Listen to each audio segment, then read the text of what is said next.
और पूरक राशियां पढ़ी थी और उनके मात्रक पढ़े थे। अब हम लोग मात्रकों के बाद आते हैं मापन पे। जैसे कि हमारे चैप्टर का नाम है मात्रक तथा मापन। इससे पहले हमने मात्रकों के बारे में बात कर ली, थोड़ा और करेंगे आगे चैप्टर में, पर हम लोग अब मापन पे आते हैं। फिर लंबाई का मापन कैसे करेंगे, द्रव्यमान का कैसे करेंगे, समय का कैसे करेंगे। तो सबसे पहले इसमें हम ले रहे हैं लंबाई का मापन कैसे करते हैं। तो लंबाई के मापन की दो अलग अलग विधियां हैं। सबसे पहले हम बात करते हैं प्रत्यक्ष विधि से मापन कैसे करते हैं। प्रत्यक्ष विधि को बोलते हैं डायरेक्ट मेथड। तो डायरेक्ट मेथड या प्रत्यक्ष विधि में मापन के लिए हमें एक उपकरण दिया जाता है और उस उपकरण से हम जाके मापन करते हैं। अब ये उपकरण कौन कौन से हो सकते हैं, तो ये हो सकता है एक मीटर स्केल हो सकता है, मीटर पैमाना या मीटर स्केल।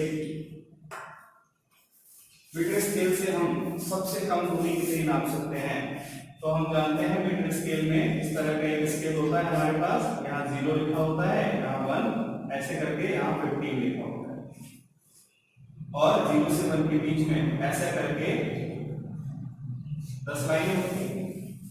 तो यहाँ से यहाँ तक 0 से 1 तक 1 सेंटीमीटर है, तो 0 से 1 तक 1 सेंटीमीटर है। तो ये जो एक छोटी लाइन है ये वाली, इनके बीच ये कितना माप के देगी, तो हमने बोला 1 सेंटीमीटर के बीच में भी 10 लाइनें हैं, तो एक लाइन कितना नाप के देती है 0.1 सेंटीमीटर। तो अगर 1.1 नापना है तो 1 तो ये है ही, 0.1 ये वाली लाइन तक नापते हैं। तो ये नापने का तरीका हो गया।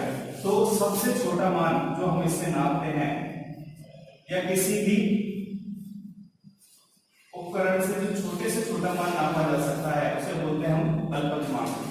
तो फिर से अल्पतमांक क्या होता है, वह न्यूनतम मान जो किसी उपकरण से नापा जा सकता है उसे उस उपकरण का अल्पतमांक कहते हैं। अब जैसे हमने एक वोल्ट मीटर लिया और इसमें लिखा हुआ है, यहाँ पे लिखा है 0, यहाँ लिखा है 5, यहाँ लिखा है 10, 15 और 20 ऐसा लिखा है। यहाँ एक नीडल है और वो नीडल घूम के बताती है, जब इसको हम किसी परिपथ में जोड़ते हैं तो ये बताती है कि कितना वोल्टेज है उस परिपथ में, कितना विभव है।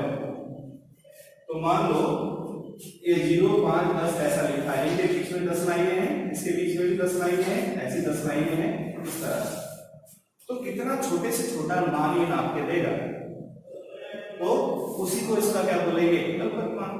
तो कितना छोटे छोटे नाप के देगा, हमें बताया कि ये 0 पे 5 वोल्ट नापता है, उसके बीच में 10 लाइन है, तो कितना नापता है, तो 5 वोल्ट नापता है, लेकिन 5 वोल्ट के बीच में कितनी लाइनें हैं, 10। तो एक जो छोटी लाइन है वो कितना नाप के देगी, ये एक छोटी लाइन कितना नाप के देगी, 0.5 वोल्ट, फिर 0.5 1, फिर ऐसा करके यहाँ से यहाँ तक जाएंगे तो कितना हो जाएगा 5 वोल्ट। तो 0.5 वोल्ट क्या है इसका अल्पतमांक। तो किसी भी उपकरण का वह न्यूनतम मान जो उससे मापा जा सकता है उसे उसका अल्पतमांक कहते हैं। तो आपके पास जो स्केल रखा है ज्योमेट्री बॉक्स में, उसका अल्पतमांक कितना होता है, तो हम बोलते हैं इसका अल्पतमांक होता है 10⁻³ मीटर, या इसको सेंटीमीटर में लिखेंगे तो 0.1 सेंटीमीटर। 0.1 सेंटीमीटर, सेंटीमीटर को मीटर बदलने के 100 का भाग और देते हैं तो ये 10⁻³ हो जाएगा। ये सेंटीमीटर में है, ये मीटर में है। अब ऐसे ही एक और उपकरण होता है जिसको बोलते हैं हम वर्नियर कैलिपर। वर्नियर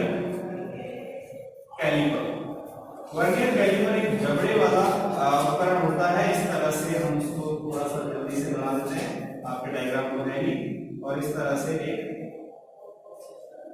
उपकरण होता है।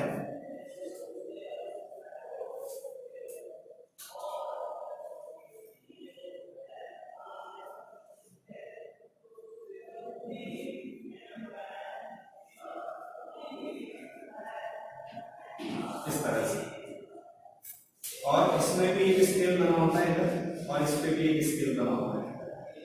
ये इसको वर्नियर कैलिपर बोलते हैं। जिस भी मान लो बहुत छोटी सी चीज है उसका आपको लंबाई या उसका त्रिज्या नापने की उसको यहाँ रखते हैं और इन जबड़ों को कस लेते हैं, ये इन दोनों के बीच में आ जाता है, और इस स्केल से और इस स्केल से मान पढ़ के हम लोग ज्ञात कर सकते हैं कि इसका लंबाई, ये उतना छोटा नाप सकता है जितना स्केल पे नहीं नाप सकता। तो ये जब कितना नाप सकता है 10⁻⁻⁴ मीटर, या दशमलव के बाद 2 अंकों तक सेंटीमीटर में भी नाप सकता है। यहाँ तो एक ही स्केल से आप कितना नाप सकते हैं, 2.2 नाप सकते हैं, 5.2 नाप सकते हैं, 5.4 नाप सकते हैं, लेकिन आपसे पूरा कि बताइए स्केल से नाप के बताइए 5.42 तो नहीं नाप सकते, क्योंकि 5 के बाद ये लाइनें देख लेंगे, 4 लाइनें, 5.4 हो गया, लेकिन ये 2 लाइनें कहां से देखेंगे, उसमें ऐसी कोई व्यवस्था नहीं है मीटर स्केल में, तो हम वहां से कितना नाप सकते हैं, दशमलव के बाद एक अंक तक नाप सकते हैं, किसमें, मीटर स्केल में। लेकिन वर्नियर कैलिपर, अब वर्नियर कैलिपर आपको कहां देखने को मिलेगा, तो हम बोलेंगे फिजिक्स की लैब में आपके प्रैक्टिकल में ये वर्नियर कैलिपर है, जब आप लैब में चलेंगे तो आपको ये दिखाया जाएगा और कैसे नापते हैं ये भी समझाया जाएगा, ठीक है। तो इसके बारे में भी सिर्फ इतना याद रख लीजिए कि ये और छोटा मान नाप के दे सकता है, दशमलव के 1 अंक बाद तक का। इसी तरह से एक और स्क्रू गेज,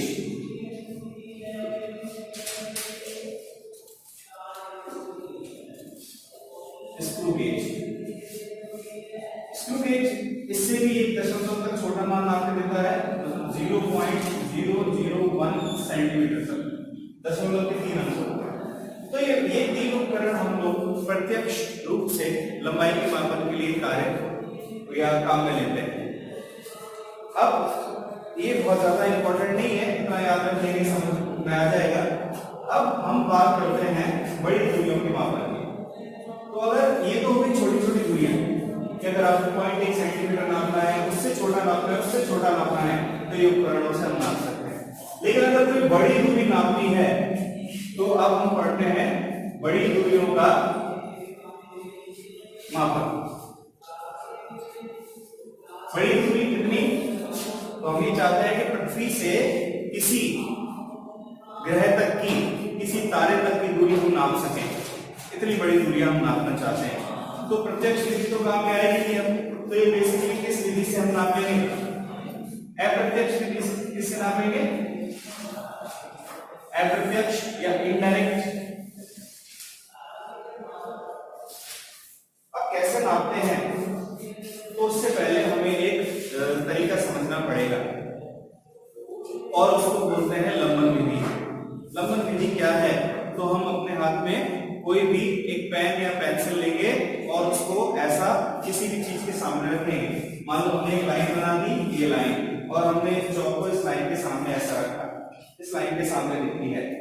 अब हम अपनी एक आंख बंद करके दूसरी से इसको देखते हैं। मान लो सबसे पहले हमने अपनी बाईं आंख बंद की और दाईं आंख से इसको देखा ऐसा, तो हमें क्या दिखता है कि ये इसके जस्ट ऊपर है, ये इसके जस्ट ऊपर है लाइन के ऐसे।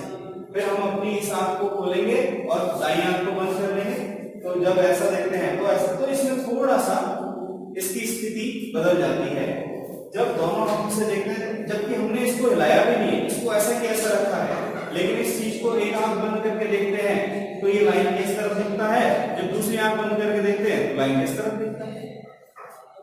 तो किसी पेन या पेंसिल को जब हम अपनी आंखों के सामने ऐसा रखते हैं और क्रमशः अपनी दाईं और बाईं आंख बंद करके देखते हैं तो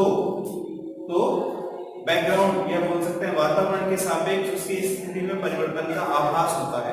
स्थिति परिवर्तित नहीं हो रही क्योंकि इसको तो हिलाया नहीं।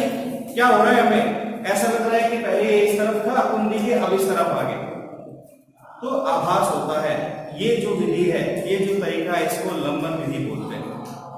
क्या बोलते हैं, लंबन। ऐसा क्यों होता है, क्योंकि जब हम इस वाली आंख से देखते हैं तो इस वाली आंख से जो प्रकाश की किरणें हैं वो ऐसे जाती है, हमें ऐसा लगता है इससे ऐसे जाएंगे तो उधर वाला बैकग्राउंड देखेंगे, और जब इस वाली आंख से देखेंगे तो ये इस तरफ दिखता है, जबकि इसको हिलाया भी नहीं हमने, बट ये वाली आंख अलग कोण बनाती है, ये वाली आंख अलग कोण बनाती है। तो दो अलग अलग कोण होने की वजह से पीछे की जो स्थिति है उसमें परिवर्तन हो जाता है।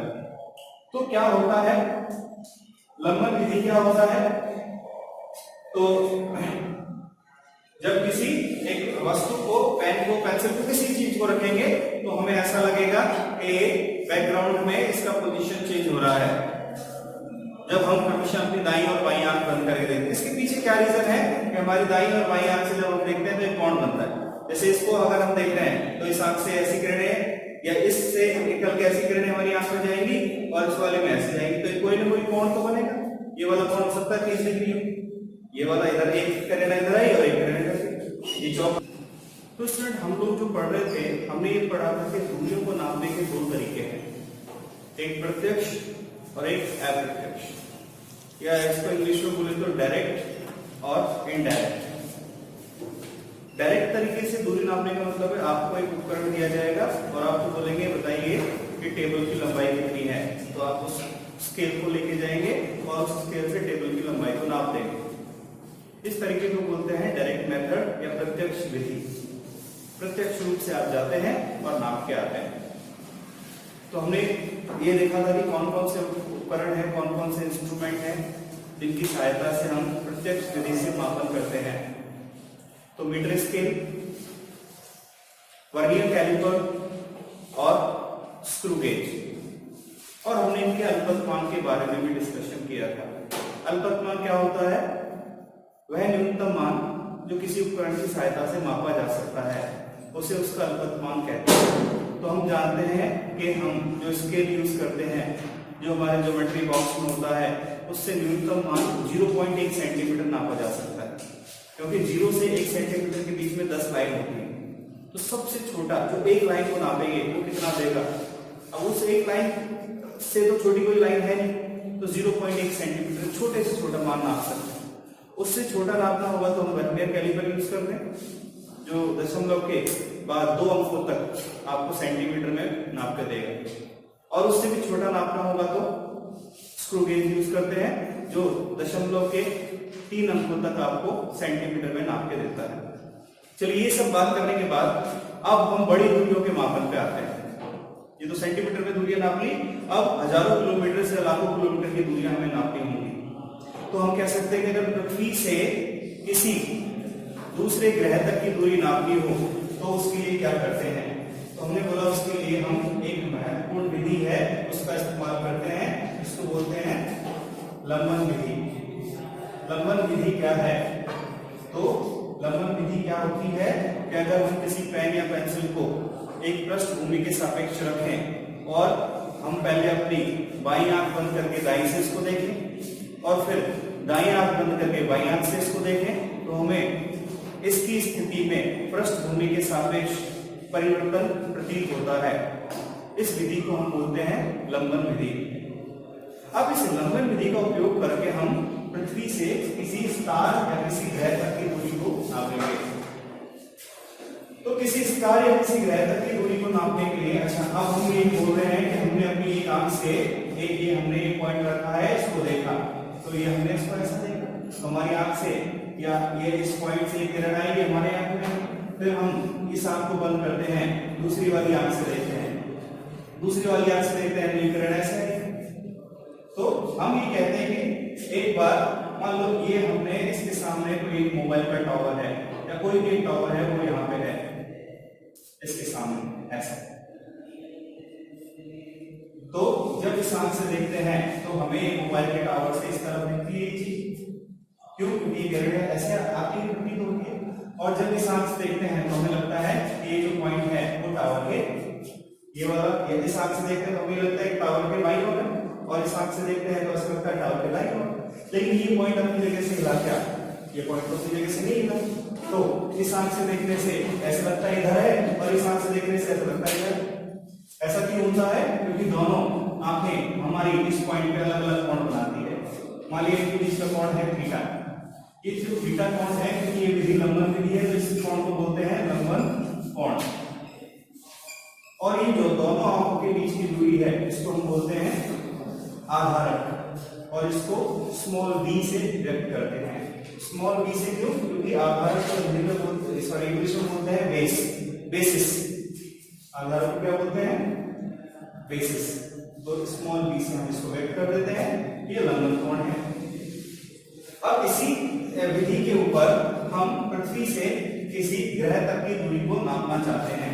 तो हमने ये पृथ्वी बनाई और इस पृथ्वी के एक बिंदु A से और फिर दूसरे बिंदु B से हम एक तारा है, इसको हमने स्टार के लिए S लिख दिया। पृथ्वी से लाखों किलोमीटर दूर है, हम देखते हैं तो हमें दिखाई नहीं देता, तो हमने टेलीस्कोप की सहायता से इसको देखा। टेलीस्कोप हमने ऐसा रखा हुआ है और वो स्टार हम इधर देखते हैं तो नहीं दिखता, तो हमने अपने टेलीस्कोप को इतना घुमाया तो फिर ये स्टार हमें दिखाई दे टेलीस्कोप को हमने कितना घुमाया, ये हमारे हाथ में है। हमने मान लिया इसको घुमाया θ1, कितना घुमाया है θ1। जैसे ये टेलीस्कोप है और हमें सामने की चीजें दिखाई देती हैं, लेकिन हमें साइड की चीजें देखनी है, तो हमें ये टेलीस्कोप को घुमाना पड़ेगा और हमने घुमा दिया, तो इधर वाला जो स्टार है वो भी दिखता है। तो टेलीस्कोप को कितना घुमाया, इसको नापने के लिए हमें उस स्टार में जाना पड़ेगा, पृथ्वी पे नाप लेंगे, तो पृथ्वी से ही नाप लेंगे क्योंकि हमारे हाथ में टेलीस्कोप। कितना घुमाया है, यहाँ हम एक डी लगा देंगे, एक डी लगा देंगे और उस डी पे कोण बने हुए हैं, इसे नाप लेंगे कि कितना कोण घुमाया, तो थीटा हम नाप सकते हैं। इसी तरह से फिर हम दूसरे पॉइंट पे आ गए, पॉइंट बी पे, पृथ्वी की सतह पे ही दूसरे पॉइंट पे आ गए। हाँ, तो एक पॉइंट इससे 10 किलोमीटर दूर है, ठीक। और फिर यहाँ से उस स्टार को देखा, यहाँ से जब उस स्टार को देखते हैं तो भी हमें टेलीस्कोप घुमाना पड़ता है, कितना θ2, कितना ले लेते हैं θ2, ठीक है। तो ये दोनों θ1 और θ2 कोण हमें पता है। हम पृथ्वी की एक सतह से दूसरी सतह से एक बिंदु से दूसरे बिंदु पे गए हैं, तो अच्छा देखिए ये वाली दूरी और ये वाली दूरी में बहुत ज्यादा फर्क नहीं, क्यों? क्योंकि ये मान लो यहाँ से यहाँ तक 1000 किलोमीटर है, 1000 ये कितना होगा, 1002 किलोमीटर होगा। क्यों? क्योंकि ये जो सतह है, अभी तो हमने इतना सा गोला बनाया है, लेकिन ये पृथ्वी इतनी सी तो नहीं होती, बहुत बड़ा गोला है, बहुत बड़ा गोला है, तो हमें जो सतह दिखती है वो कैसी दिखती है, ऐसे समतल। हम चलते हैं तो हमें पृथ्वी ऐसा तो दिखता नहीं कि ऐसे नीचे गिरेंगे, हमें तो ऐसे दिखती है समतल। तो यहाँ से यहाँ तक की दूरी, जब ये जो चाप है अगर बहुत बड़ा है तो ये कैसे दिखती है, समतल से दिखती है। तो ये पृथ्वी के, मान लो एक रीडिंग हमने यहाँ से ली गौशाला से और दूसरी ले ली अजमेरी गेट से, तो गौशाला से अजमेरी गेट तक की दूरी हम जानते हैं, हमने नाप रखी है मोटरसाइकिल से कितनी होगी। तो ए से बी तक की दूरी क्या हम जानते हैं, यस, θ1 θ2 हम जानते हैं, कितना हमने टेलीस्कोप को घुमाया। यहां से हम एक लाइन बनाते हैं ऐसा, और अगर ये कोण θ1 है तो हम जानते हैं ये वाला कोण भी कितना होगा, θ1। क्यों? क्योंकि ये दोनों कैसे कोण है, एकांतर, एकांतर कोण है, z बन रहा है, ये θ1 है तो ये भी θ1 होगा। अच्छा, ये वाला कोण कितना होगा, θ2, क्योंकि ये θ2 है, इधर भी z बन रहा है, एकांतर कोण। तो क्या हम ये पूरा कोण नाप सकते हैं, पूरा, यस, ये पूरा कोण कितना है, थीटा, और हम लिख सकते हैं थीटा किसके बराबर है, θ1 प्लस θ2। तो हम ये कोण जानते हैं, हम ये जानते हैं। फिर से आंखों वाले पे आइए, हमें इनके बीच की दूरी पता है, दोनों का आंखों के बीच की दूरी कितनी है, हम ये कोण नाप सकते हैं। तो क्या हम ये भी बता सकते हैं, ये क्या है, आंख से उस बिंदु तक की दूरी। तो ये क्या है, उस तारे से पृथ्वी तक की दूरी, दूरी के लिए हम डी लिख देते हैं, डिस्टेंस, ये भी डी है, ये भी डी। क्यों? क्योंकि बहुत दूर है, लाखों किलोमीटर दूर है, तो ये देखने के लिए कोण इतना बड़ा है, लेकिन वास्तविकता में अगर ये कोण देखेंगे तो बहुत ही छोटा कोण होगा, और बहुत ही छोटा कोण है तो दोनों रेखाएं कैसी हो जाती है, लगभग समांतर, लगभग समांतर हो जाती है। तो ये दूरी और ये दूरी कैसी हो जाएगी, बराबर। क्या निकालना चाहते हैं हम, बड़ी दूरियों का माप, पृथ्वी से उस तारे तक की दूरी ज्ञात करना चाहते हैं। तो अब तो कुछ खास बचा नहीं है, अब चाहे तो इस त्रिभुज को एक अलग से बना सकते हैं, हमने एक त्रिभुज को अलग से बना लिया। ये कोण कितना है, थीटा, ये कोण थीटा है, और ये क्या है, बी, इसका नाम है ए, इसका नाम है बी, इसका नाम है एस। ये त्रिभुज को साइड में बना लिया, इसमें हमें बी पता है, ए से बी तक की दूरी, और थीटा पता है। हमें क्या ज्ञात करना है, ये ज्ञात करना है डी। थीटा कैसा है, यदि थीटा अल्प कोण है, बहुत छोटा है, अगर थीटा अल्प कोण है तो हम यहां पे सूत्र लिख सकते हैं, कोण बराबर चाप बटे त्रिज्या। यहां पे बताइए कोण कितना है, थीटा, चाप कितना है, सीधा ये लिख देते हैं बी अपॉन त्रिज्या डी। अब क्योंकि हमें डी ज्ञात करना है तो डी को यहां लिखेंगे, ये हो जाएगा बी अपॉन, बी का मान हम जानते हैं, थीटा का मान जानते हैं, और बी और थीटा नापने के लिए क्या हमें उस स्टार में जाना पड़ेगा, क्या पृथ्वी पे नाप सकते हैं, पृथ्वी पे नाप सकते हैं, क्या हमें हमारा स्केल लेके पृथ्वी से उस स्टार तक जाना पड़ेगा, नहीं। तो ये कौन सी विधि है, प्रत्यक्ष के अप्रत्यक्ष, अप्रत्यक्ष।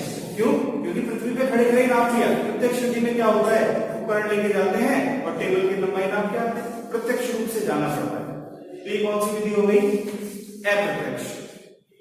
और अप्रत्यक्ष विधि में इस विधि का नाम हमने क्या रखा है, लंबन विधि द्वारा ज्ञात किया है। ये वही तरीका है, दोनों आंखों से देखते हैं, दो अलग अलग जगह से देखते हैं, एक कोण बनता है। अगर वो कोण हमें पता लग जाए इस तरीके से और दोनों आंखों के बीच की दूरी हमें पता है, तो हम ये दूरी ज्ञात कर सकते हैं कि हमारी आंख से वो वस्तु कितनी दूर है। इसी ये विधि उपयोग करते हुए हमने किसी ग्रह की या किसी तारे की पृथ्वी से दूरी ज्ञात कर ली। अब इस विधि के द्वारा ही हम एक चीज और ज्ञात कर सकते हैं। अगर कोई ग्रह है पृथ्वी के नजदीक है तो उस ग्रह का आकार पता लगा सकते हैं। तो हम यहां से चंद्रमा जो कि पृथ्वी के नजदीक है, तो चंद्रमा का व्यास पता लगा सकते हैं कितना है। चंद्रमा का व्यास पता लगाने के लिए फिर से हमने चंद्रमा को पृथ्वी से देखा, ये पृथ्वी है और हमने चंद्रमा को देखा। चंद्रमा का आकार थोड़ा बड़ा दिखता है, तारे की तुलना में बड़ा दिखता है। पृथ्वी पे एक ही बिंदु पे खड़े हो गए, पहले इस टेलीस्कोप से ये वाला हिस्सा देखा, ये वाला हिस्सा, फिर इसी टेलीस्कोप से ये वाला हिस्सा देखा।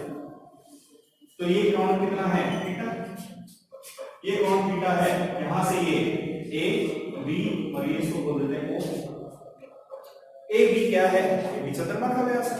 तो हम क्या जानते हैं, ये मान लो दूरी है डी, ये क्या है, पृथ्वी की सतह से चंद्रमा तक की दूरी है डी, वो हम पहले ज्ञात कर चुके हैं। ये रहा तरीका, इस स्टार की दूरी ज्ञात करने का ये तरीका है। तो डी हम ज्ञात कर लेंगे इस विधि से, ये और थीटा टेलीस्कोप को अब हम इसको ऐसा एक हिस्सा ये दीवार का एक हिस्सा हमें देखना है, हमने इसको ऐसा किया, और दूसरा हिस्सा देखना है तो हमने ऐसा किया। एक हिस्से से दूसरे हिस्से के बीच कितना कोण बना हम नाप सकते हैं। तो ये एक हिस्सा इधर है ये और दूसरा हिस्सा इधर है ये, कितना कोण पे हमने घुमाया टेलीस्कोप को, यह नाप लेंगे। थीटा हमें पता है, डी हम इस विधि से ज्ञात करेंगे। तो यहां भी कोई सूत्र लगेगी, कोण बराबर चाप बटे त्रिज्या। चाप क्या है, ए बी, त्रिज्या कितनी है, डी। हमें क्या निकालना है, चंद्रमा का व्यास। व्यास किसके बराबर होगा, ए बी के बराबर। तो ए बी का मान क्या आ गया, डी इंटू थीटा। डी क्या है, दूरी, और थीटा क्या है, कोण। ये क्या आ जाएगा, ए बी, और ये क्या है, चंद्रमा का व्यास। तो ये एक छोटा सा तरीका और है, बट आपको इसमें समझ में आना चाहिए कि हमने कैसे ज्ञात किया है। ठीक है।